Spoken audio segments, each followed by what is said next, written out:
How do you decide what your most important financial needs are? It seems simple enough. Pay your bills on time, and whatever is left over goes to food and maybe a hot stone massage. Easy peasy, right?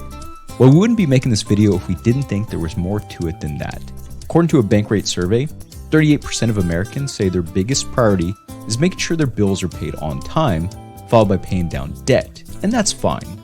If your goal is to survive on canned vegetables and beans from month to month, you've got it covered. But if you want to make life worth living, it might help to know what you're worth and what your goals are worth. First things first, who are you financially? Do you profile like someone who can be a home buyer in 6 months or 2 years? Do you profile like someone who can retire early or late? Is your side hustle good enough to be on one of those YouTube videos where you get to stand in front of expensive cars that aren't yours? We kid. But there are 2 ways to figure this out. First, figure out your net worth.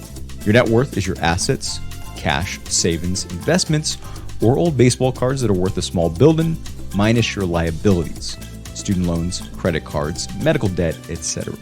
2, figure out your spending habits by tracking your expenses across the last 3 to 5 months. It's a small sample size, but it should be enough to give you a specific picture of how you spend on essentials and non-essentials. Can those numbers be adjusted? If so, adjust them so you can slowly increase your assets. These next 2 tips are easier said than done. Figure out the difference between your short-term goals versus your long-term goals.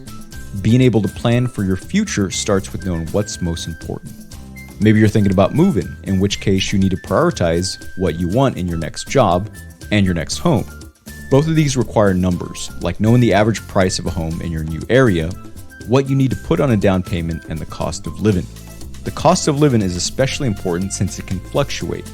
In some states, for example, housing costs increased 8.2% from 2016 to 2017, according to the Bureau of Labor Statistics. What are you willing to give up to live in the big city if that's your goal?